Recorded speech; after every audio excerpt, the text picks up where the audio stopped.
Are we live or are you recording this? No, we live, fool.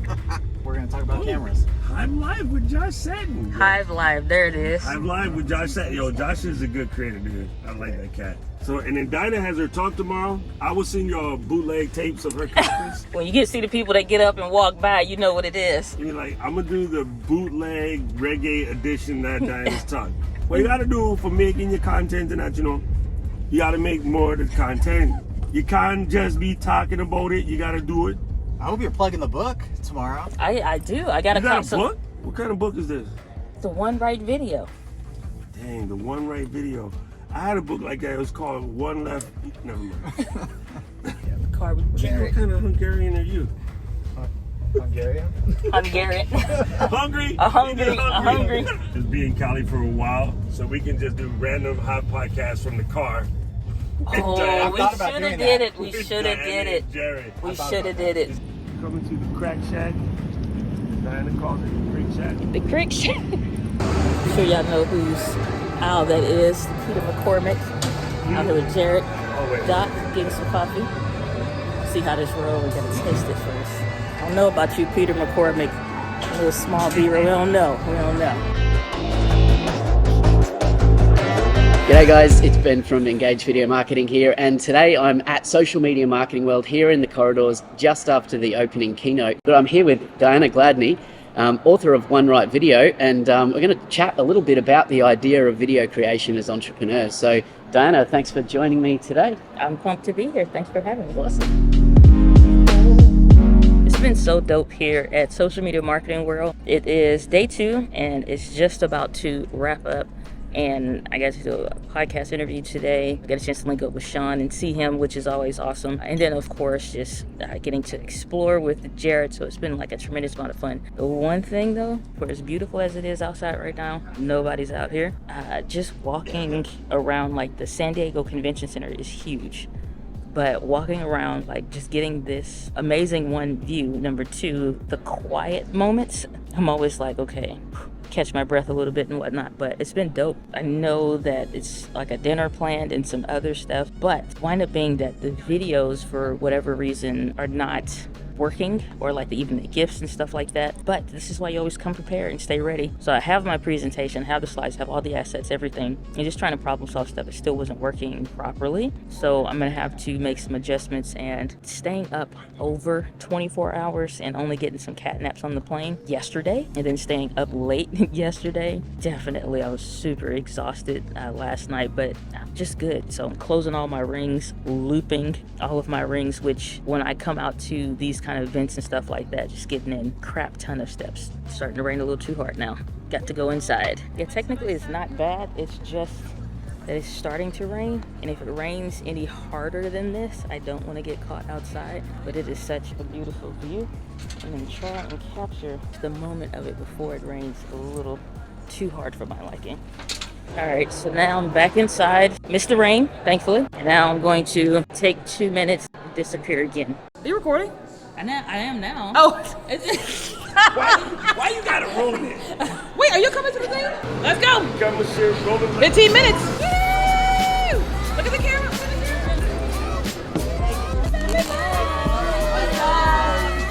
Oh, this is a video. I'm glad there's a little steps. Yeah, that's nice. Nice. Oh, so this is where the after party for everybody is too, Yeah, right? So yeah, we're yeah. just pre-gaming it.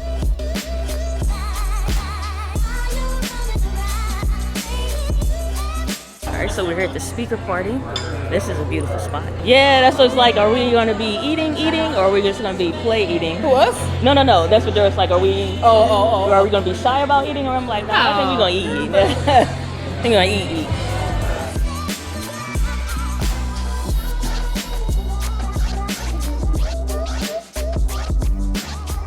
Left, did my good deed and show my appreciation.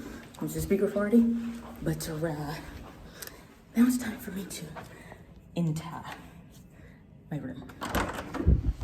What's been interesting this whole trip, something I've been planning on in a video and just kind of working through how I want to position it, is how many creators have recently switched from the Rode Wireless Go 2s to the DJI wireless mic system, which is interesting to me.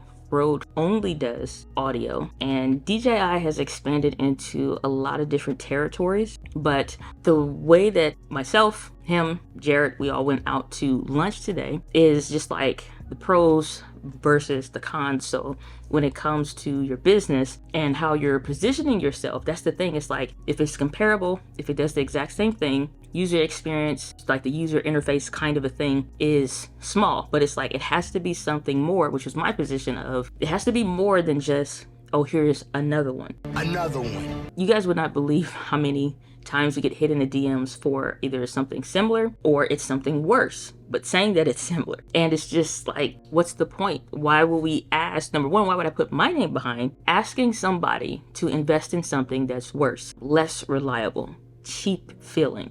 And just and if it's cheap feeling in that way, then it's not durable. The more and more I'm seeing them, like the first thing that, like, it's hard to place it online, but like the size difference and it's a lot of other things. And so just like breaking down like the standard sets. Now granted, kind of doesn't matter what videos say on YouTube or comparisons or whatever the case is, because the thing you have to think about is, what is it going to be like for your experience? So the same is true when it comes to like competition in business and the stuff that you're doing, or just even like my brand and positioning with other people. How are you different? Or is it like, oh, the landing page of your course or your product or your service, whatever that thing is, how is it compared to somebody else? This is where I see a lot of people that are not studying salesmanship, they're not studying copy, not really understanding their core target audience in the way that you would think, is the copy and paste. Take somebody else's thing, probably only change the brand name, and it's literally copy and paste. And it's interesting because no different than the DJI mics and the Rode Wireless Go 2s, yeah, maybe in the same vein, and may have some similar things, but it has to be something that uniquely defines you and make you different, to the point to where you're not having to defend or say, no, but we're different because blah. That's where I see like a lot of entrepreneurs getting into content creation mess it up. It's just interesting. It's like small nuances, but I just was able to see that difference between, especially meeting a lot of people here, how they present themselves, how you introduce yourself as far as like the what you say of the what you do, who you help, all that spiel, versus, like I said, the DJI mics or Wireless Go 2s. And if the difference is good enough, people will switch. But I got some work and stuff to do, and it needs to get done. Just not sure if it's going to get done in the time frame that I think.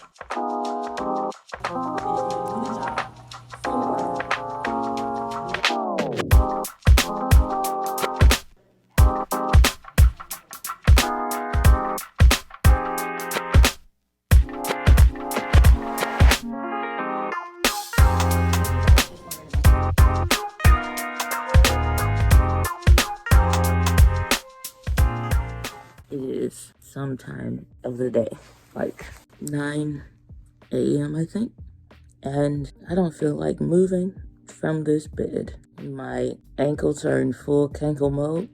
I'm definitely gonna have to swap shoes when, like, I thought those would be fine, but it's like I need better arch support than what the flats that I brought shoes. I'm like, yeah, so today put on the old tennis shoes with the good support, and I'm like, okay, I have to rethink what shoes work well for the conference. But either way, I still feel great. I feel amazing. I had an absolutely incredible time yesterday, and I'm just sitting here looking out the window, enjoying myself and my view after absolutely incredible event. And I'm just extremely honored and grateful. I kind of want some coffee. Thought I would want breakfast, like a big breakfast today, but I just really want some coffee. So I was ordering a light breakfast of just some cooked potatoes, a banana, and some toast.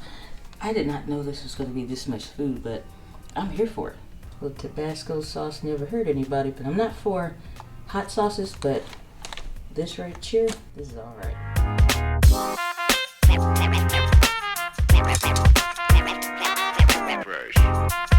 Caramelized onions. These need Hall of Fame. I love potatoes.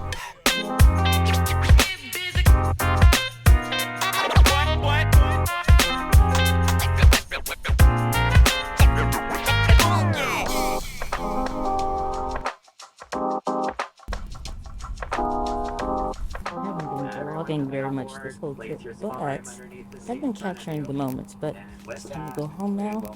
Or I have the window seats, which is always my personal favorite, and I plan to get me some good old ugly sleep. So this is an interesting situation. There's nobody else on here for real, but me and a few other people. But we are in good old Las Vegas. I'm gonna go back, get me some more ugly sleep until I get home to a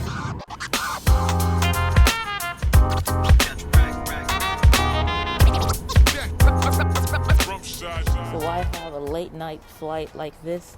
Well, I can most certainly assure you it is not because of a lack of desiring a nonstop flight, but this is as close as it was going to get. And so I could have left earlier, still would have got home at the same time, which I think is absolutely absurd.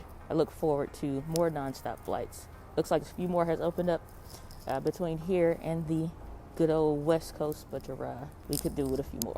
I would very much like to do it with a few more.